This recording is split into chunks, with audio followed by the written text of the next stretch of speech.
दोस्तों नमस्कार, ये है मार्गदर्शन फॉर सिविल सर्विसेज। मैं अनुराग चौधरी। दोस्तों, सामान्य अध्ययन वस्तुनिष्ठ प्रश्न संग्रह में आज की वीडियो में हम सॉल्व करेंगे भारतीय अर्थव्यवस्था के महत्वपूर्ण प्रश्नों का भाग 4, जिसमें आज हम बैंकिंग से संबंधित महत्वपूर्ण प्रश्नों को कवर करेंगे। दोस्तों, ये वीडियो विभिन्न प्रतियोगी परीक्षाओं के सामान्य अध्ययन के भारतीय अर्थव्यवस्था खंड के लिए बहुत ही उपयोगी है। तो आइए शुरू करते हैं आज का वीडियो। दोस्तों, आज की वीडियो का जो पहला प्रश्न है, देखिए, भारतीय औद्योगिक वित्त निगम यानी industrial finance corporation of India किस रूप में कार्य करता है, आपको बताना है। ऑप्शन है, एक व्यापारिक बैंक के रूप में, एक विकास बैंक के रूप में, एक औद्योगिक बैंक के रूप में, या उपर्युक्त में से किसी भी रूप में नहीं। तो सही उत्तर है ऑप्शन बी, भारतीय औद्योगिक वित्त निगम एक विकास बैंक के रूप में कार्य करता है। दोस्तों देखिए, थोड़ी सी व्याख्या इसकी देख लेते हैं। भारतीय औद्योगिक वित्त निगम यानी आईएफसीआई एक विकास बैंक के रूप में कार्य करता है और इसकी स्थापना 1 जुलाई 1948 को आईएफसीआई अधिनियम 1948 के अंतर्गत हुई थी और ये औद्योगिक क्षेत्र की दीर्घकालीन ऋण संबंधी आवश्यकताओं की पूर्ति करता है। अगला प्रश्न है, निम्नलिखित में से कौन सी संस्था दीर्घकालीन औद्योगिक वित्तीयन से संबद्ध है। ऑप्शन है आईसीआईसीआई, आईडीबीआई, आईएफसीआई या उपर्युक्त सभी। तो सही उत्तर है ऑप्शन डी, उपर्युक्त सभी संस्थाएं आईसीआईसीआई, आईडीबीआई और आईएफसीआई ये सभी दीर्घकालीन औद्योगिक वित्तीयन से संबंधित हैं। दोस्तों, ये संस्थाएं जो हैं, इनके द्वारा औद्योगिक क्षेत्र को दीर्घकालीन एवं मध्यमकालीन वित्तीय सहायता उपलब्ध कराई जाती है। अगला प्रश्न है, निम्नलिखित में से कौन सा क्षेत्रीय ग्रामीण बैंक का कार्य नहीं है। देखिए, लघु एवं सीमांत कृषकों को साख या ऋण प्रदान करना, ग्रामीण क्षेत्रों में सामान्य लोगों को साख प्रदान करना, लाभार्थियों को सरकारी योजनाओं का लाभ प्रदान करना, या फिर भारतीय कृषि पुनर्वित्त निगम के कार्यों को करना। तो सही उत्तर है ऑप्शन डी, भारतीय कृषि पुनर्वित्त निगम के कार्यों को करना। ये क्षेत्रीय ग्रामीण बैंक का कार्य नहीं है, बल्कि लघु एवं सीमांत कृषकों को साख प्रदान करना, ग्रामीण क्षेत्रों में सामान्य लोगों को साख देना और लाभार्थियों को सरकारी योजनाओं का लाभ प्रदान करना, ये क्षेत्रीय ग्रामीण बैंकों का कार्य है। दोस्तों, आपकी जानकारी के लिए बता दें कि क्षेत्रीय ग्रामीण बैंकों की स्थापना 26 सितंबर 1975 को ग्रामीण क्षेत्र के आर्थिक विकास के उद्देश्य से की गई थी और इसमें लघु और सीमांत किसानों, कृषि श्रमिक, सहकारी समिति कारीगर और छोटे व्यवसायियों को ऋण प्रदान करना इसका कार्य है। और ये बैंक सरकार की ओर से छात्रवृत्ति, वृद्धावस्था पेंशन, मनरेगा की मजदूरी आदि लाभ भी प्रदान करते हैं। अगला प्रश्न है दोस्तों, किसान क्रेडिट कार्ड योजना, जिसको केसीसी कहते हैं, ये योजना किस वर्ष लागू की गई थी। तो सही उत्तर है किसान क्रेडिट कार्ड योजना 1998-99 में लागू की गई थी और ये किसानों को व्यापारिक बैंकों, सहकारी बैंकों और क्षेत्रीय ग्रामीण बैंकों से ऋण लेने की सुविधा प्रदान करता है। और दोस्तों, किसान क्रेडिट कार्ड योजना आरवी गुप्ता समिति की अनुशंसाओं के आधार पर प्रारंभ किया गया था। अगला प्रश्न है, भारतीय कृषि और ग्रामीण विकास बैंक जो नाबार्ड है, इसकी स्थापना किस पंचवर्षीय योजना में की गई थी, आपको बताना है। चौथी, पांचवी, छठवीं या आठवीं। तो सही उत्तर है छठवीं पंचवर्षीय योजना में राष्ट्रीय कृषि और ग्रामीण विकास बैंक नाबार्ड की स्थापना की गई थी और नाबार्ड की स्थापना दोस्तों शिवरमन समिति की अनुशंसा पर 12 जुलाई 1982 को की गई थी। इसका मुख्यालय मुंबई में है। ये क्षेत्रीय ग्रामीण बैंकों और सहकारी बैंकों का नियमन और वित्तीयन करता है। अगला प्रश्न है, निम्नलिखित में से किस भारतीय बैंक ने चीन में सबसे पहले अपनी शाखा स्थापित की थी। ऑप्शन है bank of Baroda, Punjab national bank, भारतीय स्टेट बैंक या यूको बैंक। तो सही उत्तर है ऑप्शन सी, भारतीय स्टेट बैंक, जिसको SBI state bank of India कहते हैं। ये भारत का पहला बैंक था जिसने वर्ष 2006 में संघाई चीन में अपनी पहली शाखा स्थापित की थी। अगला प्रश्न है दोस्तों, बैंक ऑफ राजस्थान का विलय किस बैंक के साथ हुआ है। ऑप्शन है आपके एचडीएफसी, आईसीआईसीआई, मुद्रा व्यापार सहयोग निधि या भारतीय रिजर्व बैंक। तो सही उत्तर है बैंक ऑफ राजस्थान। दोस्तों निजी क्षेत्र का एक बैंक है जिसकी स्थापना 1943 में उदयपुर में हुई थी और 2010 में इसका विलय आईसीआईसीआई बैंक के साथ कर दिया गया है। तो सही उत्तर बैंक ऑफ राजस्थान का विलय आईसीआईसीआई बैंक के साथ किया गया है। अगला प्रश्न है बैंकों को अपने नकद शेष और कुल परिसंपत्ति के मध्य एक निश्चित अनुपात सुरक्षित रखना पड़ता है, इसको क्या कहते हैं? तो सही उत्तर है एसएलआर या सांविधिक तरलता अनुपात। दोस्तों बैंकों द्वारा अपने नकद शेष और कुल परिसंपत्तियों के मध्य रखे गए निश्चित अनुपात को सांविधिक तरलता अनुपात या स्टैच्यूटरी लिक्विडिटी रेशियो कहते हैं और सांविधिक तरलता अनुपात आरबीआई का मात्रात्मक साख नियंत्रण का उपाय है। सांविधिक तरलता अनुपात स्वर्ण और रिजर्व बैंक द्वारा अनुमोदित प्रतिभूतियों यानी सिक्योरिटीज के रूप में रखा जा सकता है। अगला प्रश्न है दोस्तों वाणिज्यिक बैंकों में गैर निष्पादनकारी संपत्तियों यानी एनपीए नॉन परफॉर्मिंग एसेट्स का अर्थ क्या होता है? तो सही उत्तर है वाणिज्यिक बैंकों में गैर निष्पादनकारी परिसंपत्ति वो होती हैं ऐसे ऋण जिन पर ब्याज और मुख्य रकम की वसूली नहीं होती है। दोस्तों भारतीय रिजर्व बैंक के अनुसार वाणिज्यिक बैंकों द्वारा दिया गया वह ऋण जिसकी मुख्य रकम और उस पर देय ब्याज 90 दिनों तक वसूल नहीं हो पाती है तो उसे गैर निष्पादनकारी परिसंपत्ति या नॉन परफॉर्मिंग एसेट्स उसमें शामिल कर दिया जाता है। दोस्तों कृषि ऋण के संबंध में एनपीए 90 दिनों के स्थान पर फसली मौसम के आधार पर तय किया जाता है। तो याद रखिए एनपीए या गैर निष्पादनकारी परिसंपत्ति वो होती है ऐसे ऋण जिन पर ब्याज और मुख्य रकम की वसूली नहीं होती है। अगला प्रश्न है राज्य भविष्य निधि के अंतर्गत सरकार जो मुद्रा प्राप्त करती है उसे जमा किया जाता है राज्य की आकस्मिक निधि में, संयुक्त निधि में, सामान्य विकास निधि में या फिर सार्वजनिक लेखा निधि में। तो सही उत्तर है दोस्तों राज्य भविष्य निधि के अंतर्गत सरकार जो मुद्रा प्राप्त करती है उसे सार्वजनिक लेखा निधि में शामिल किया जाता है। दोस्तों भारत का संविधान केंद्र सरकार और राज्य सरकारों के लिए 3 प्रकार की निधियों की व्यवस्था करता है, राज्यों की संचित निधि, राज्यों की आकस्मिक निधि और राज्यों की लोक लेखा निधि। तो राज्य भविष्य निधि के अंतर्गत जो शामिल राशियां हैं वो राज्य की लोक लेखा निधि में जमा की जाती हैं। तो सही उत्तर ऑप्शन डी हो जाएगा सार्वजनिक या लोक लेखा निधि में। अगला प्रश्न है दोस्तों कृषि एवं ग्रामीण विकास क्रियाओं की सभी प्रकार की साख आवश्यकताओं की पूर्ति करने वाली एकमात्र संस्था क्या है? ऑप्शन है आरबीआई, नाबार्ड, एआरडीसी या नेफेड। तो आप जानते हैं दोस्तों कृषि और ग्रामीण विकास क्रियाओं की सभी प्रकार की साख आवश्यकताओं की पूर्ति करने वाली संस्था नाबार्ड है जिसको राष्ट्रीय कृषि और ग्रामीण विकास बैंक कहते हैं और ये कृषि और ग्रामीण विकास से संबंधित गतिविधियों की साख आपूर्ति के लिए सर्वोच्च संस्था है।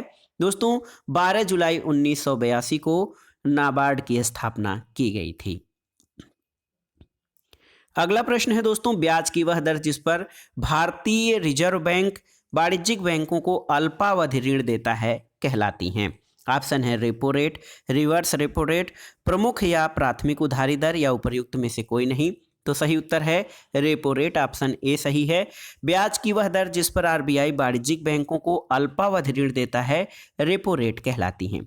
और जब वाणिज्यिक बैंक आरबीआई में अपना अतिरिक्त कोष जमा करते हैं तो उस कोष पर जिस दर से बैंकों को ब्याज मिलता है वो रिवर्स रेपो रेट कहलाती है और ये मुद्रास्फीति को नियंत्रित करने का साधन है। तो ब्याज की वह दर जिस पर आरबीआई वाणिज्यिक बैंकों को ऋण देता है उसे रेपो रेट कहा जाता है। अगला प्रश्न है दोस्तों सिडबी SIDBI की स्थापना की गई है। देखिए ऑप्शन है कुटीर उद्योगों को वित्त प्रदान करने के लिए, लघु उद्योगों को वित्त प्रदान करने के लिए, बृहद उद्योगों को वित्त प्रदान करने के लिए या फिर सार्वजनिक क्षेत्र के उपक्रमों को वित्त प्रदान करने के लिए। तो सही उत्तर है सिडबी की स्थापना दोस्तों लघु उद्योगों को वित्त प्रदान करने के लिए की गई है। ऑप्शन बी आपका सही उत्तर है। और भारतीय लघु उद्योग विकास बैंक की स्थापना 2 अप्रैल 1990 को की गई थी और ये देश में लघु उद्योगों के विकास वित्त व्यवस्था के लिए प्रमुख वित्तीय संस्थान है और ये मुद्रा योजना के संचालन के लिए धन उपलब्ध करवाता है। अगला प्रश्न बहुत ही महत्वपूर्ण है। भारत सरकार ने देश के 14 बैंकों का राष्ट्रीयकरण किस वर्ष किया था, आपको बताना है। ऑप्शन है जुलाई 1969 में, अगस्त 1971 में, मार्च 1981 में या जुलाई 1991 में। तो सही उत्तर है ऑप्शन ए 19 जुलाई 1969, यानी जुलाई 1969 में 14 बैंकों का राष्ट्रीयकरण किया गया था। और ये वित्तीय समावेशन के लक्ष्यों को प्राप्त करने के लिए भारत सरकार द्वारा जुलाई 1969 को देश के 14 बड़े व्यावसायिक बैंकों का राष्ट्रीयकरण किया गया था। और इसके बाद 1980 में आंध्रा बैंक और ओरिएंटल बैंक कॉमर्स सहित 6 बैंकों का राष्ट्रीयकरण किया गया था। अगला प्रश्न है दोस्तों, निम्नलिखित में से कौन सा कथन सत्य नहीं है। आरबीआई देश का केंद्रीय बैंक है, ये कथन आपका सही है। आरबीआई केंद्रीय और राज्य सरकारों का बैंकर है, ये भी सही है। आरबीआई देश की विदेशी निधि का संरक्षक है, ये भी सही है। और आरबीआई की स्थापना 1949 में की गई थी, ये सही नहीं है। दोस्तों, भारतीय रिजर्व बैंक यानी आरबीआई की स्थापना 1949 में नहीं बल्कि उसके पहले 1 अप्रैल 1935 को हुई थी। इसका मुख्यालय मुंबई में है। ये भारत का केंद्रीय बैंक है और 1949 में इसका राष्ट्रीयकरण किया गया था। और आरबीआई के पहले गवर्नर सर ऑसबोर्न स्मिथ थे। अगला प्रश्न है दोस्तों, भारत में भारतीयों द्वारा 1881 में स्थापित सीमित देयता का प्रथम बैंक कौन था। तो सही उत्तर क्या है? सही उत्तर है अवध कॉमर्शियल बैंक। दोस्तों, सीमित देयता यानी लिमिटेड लायबिलिटी के आधार पर 1881 में अवध कॉमर्शियल बैंक भारतीयों द्वारा संचालित पहला बैंक था, जबकि भारतीयों द्वारा स्थापित और पूर्ण देयता वाला पहला बैंक पंजाब नेशनल बैंक यानी पीएनबी था, जो 1894 में स्थापित हुआ था। अगला प्रश्न है दोस्तों, रिजर्व बैंक ऑफ इंडिया निम्नलिखित में से किसके बदले मुद्रा निर्गमन करता है? स्वर्ण, विदेशी प्रतिभूति, भारत सरकार की प्रतिभूति या उपर्युक्त सभी? तो सही उत्तर है उपर्युक्त सभी। दोस्तों, रिजर्व बैंक ऑफ इंडिया स्वर्ण, विदेशी प्रतिभूति, भारत सरकार की प्रतिभूति के बदले मुद्रा निर्गमन करता है। और मुद्रा निर्गमन आरबीआई के प्रमुख कार्यों में से एक है। वर्तमान में आरबीआई न्यूनतम आरक्षित निधि यानी मिनिमम रिजर्व जो निधि होती है, मिनिमम रिजर्व उसके आधार पर मुद्रा का निर्गमन करता है। अगला प्रश्न है, भारतीय रिजर्व बैंक का लेखा वर्ष यानी अकाउंटिंग ईयर क्या है? ऑप्शन है आपके अप्रैल से मार्च, जुलाई से जून, अक्टूबर से सितंबर या जनवरी से दिसंबर। तो सही उत्तर है 1 जुलाई से 30 जून। देखिए, भारत सरकार का वित्त वर्ष आप जानते हैं 1 अप्रैल से 31 मार्च होता है, जबकि भारतीय रिजर्व बैंक का लेखा वर्ष 1 जुलाई से 30 जून होता है। और भारत का संघीय बजट प्रतिवर्ष 1 फरवरी को प्रस्तुत किया जाता है नई व्यवस्था के अनुसार।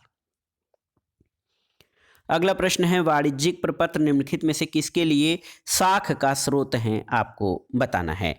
ऑप्शन है वाणिज्यिक बैंक, कारपोरेट निगम उद्योग, लघु उद्योग या विदेशी बैंक। तो सही उत्तर है वाणिज्यिक प्रपत्र दोस्तों कारपोरेट या निगम उद्योग के प्रमुख साख का स्रोत है। और वाणिज्यिक प्रपत्र जो है ये भारत में वाणिज्यिक प्रपत्रों के चलन की अनुमति 27 मार्च 1989 से प्रदान की गई। और वाणिज्यिक प्रपत्र एक अल्पकालिक ऋण साधन होते हैं। अगला प्रश्न है दोस्तों, लघु अवध ऋण की अवधि कितनी होती है? 15 माह से कम, 2 से 5 वर्ष, 1 से 3 वर्ष या 1 से 2 माह। तो दोस्तों, अवधि के आधार पर या टाइम पीरियड के आधार पर ऋण को 3 श्रेणियों में बांटा जाता है। लघु अवध ऋण ये 15 माह से कम के लिए होते हैं, देखिए। और मध्यम अवध ऋण 15 माह से 5 वर्ष तक, और दीर्घ अवध ऋण 5 वर्ष से अधिक होते हैं। तो प्रश्न पूछा गया है लघु अवध ऋण, तो आप जानते हैं 15 माह से कम अवधि के लिए जो ऋण दिए जाते हैं उनको लघु अवधि ऋण कहा जाता है। अगला प्रश्न है दोस्तों, निम्नलिखित में से किसका निर्धारण भारतीय रिजर्व बैंक के द्वारा नहीं किया जाता है? ऑप्शन है बैंक रेट, सीआरआर, पीएलआर या एसएलआर। तो सही उत्तर है पीएलआर यानी प्राइम लैंडिंग रेट, जिसको पीएलआर कहते हैं मूल उधार दर। भारतीय रिजर्व बैंक द्वारा नहीं निर्धारित किया जाता है। मूल आधार दर वह ब्याज दर होती है जिस पर बैंक अपने सर्वोपरि यानी विश्वसनीय ग्राहक को ऋण देता है। ये बैंकों द्वारा जो है आधारित निर्धारित की जाती है। और अन्य तीनों विकल्प यानी बैंक दर, कैश रिजर्व रेशियो और स्टेचुअरी लिक्विडिटी रेट ये आरबीआई द्वारा तय किए जाते हैं, जबकि पीएलआर बैंकों द्वारा तय किया जाता है।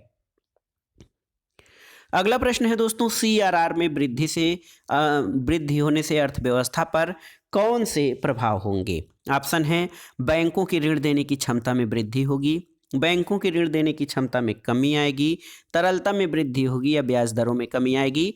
तो सही उत्तर है दोस्तों कैश रिजर्व रेशियो में वृद्धि होने से बैंकों की ऋण देने की क्षमता में कमी आएगी। इसका कारण ये है कि बैंकों की नकद जमा का वह निश्चित भाग जो बैंक द्वारा आरबीआई के पास रखा जाता है उसको नकद आरक्षित अनुपात कहते हैं। और जब ये स्थिति होती है नकद आरक्षित अनुपात की, तो होता उसमें ये है कि इसके द्वारा क्या होता है, बैंकों की ऋण देने की क्षमता में कमी आ जाती है, क्योंकि बैंकों को अपनी जमा का अधिक से अधिक हिस्सा रिजर्व बैंक के पास रखना पड़ता है और जिससे बैंकों के पास ग्राहकों को ऋण देने के लिए पूंजी की कमी हो जाएगी। अगला प्रश्न है दोस्तों, देखिए आरबीआई ने किस समिति के सुझावों पर लघु बैंक और भुगतान बैंक का प्रारंभ किया है? ऑप्शन है पीजे नायक समिति, उर्जित पटेल समिति, केलकर समिति या नचिकेत मोर समिति। तो सही उत्तर है नचिकेत मोर समिति, ऑप्शन डी आपका सही उत्तर है। दोस्तों भारतीय रिजर्व बैंक ने नचिकेत मोर समिति जिसका गठन सितंबर 2013 की अनुशंसाओं के आधार पर हुआ था, ये इसके आधार पर बैंकिंग की नई श्रेणी या भुगतान बैंक और लघु बैंक का प्रारंभ किया है। और नचिकेत मोर समिति का गठन वित्तीय समावेशन और बैंकिंग व्यवस्था में सुधार हेतु सुझाव देने के लिए किया गया था। अगला प्रश्न है दोस्तों, बैंक बोर्ड ब्यूरो यानी बीबीबी, बैंक बोर्ड ब्यूरो का गठन का उद्देश्य क्या है? सही उत्तर क्या है? दोस्तों देखिए ऑप्शन आपका पहले देख लेते हैं। निजी अभिकरणों को बैंकिंग लाइसेंस निर्गत करने से पूर्व उनके रिकॉर्ड की जांच पड़ताल कर आरबीआई को सूचित करना, सार्वजनिक बैंकों की कार्यप्रणाली में सुधार करना, बैंकों के एनपीए की समस्याओं के समाधान के लिए सलाहकार के रूप में कार्य करना, या फिर बी और सी दोनों। तो सही उत्तर है ऑप्शन डी आपका सही उत्तर हो जाएगा दोस्तों, बी और सी दोनों। देखिए बैंक बोर्ड ब्यूरो का कार्य जो है सार्वजनिक बैंकों की कार्यप्रणाली में सुधार लाना और साथ ही साथ बैंकों के एनपीए की समस्या के समाधान के लिए सलाहकार के रूप में कार्य करना है। अगला प्रश्न और इस वीडियो का जो है आखिरी प्रश्न है दोस्तों, मिबोर MIBOR क्या है? ऑप्शन है भारतीय काल मनी मार्केट का केंद्र, जापानी काल मनी मार्केट का केंद्र, ऑस्ट्रेलियाई काल मनी मार्केट का केंद्र, या उपर्युक्त में से कोई नहीं। तो सही उत्तर है दोस्तों उपर्युक्त में से कोई नहीं। MIBOR Mumbai inter bank offered rate होता है।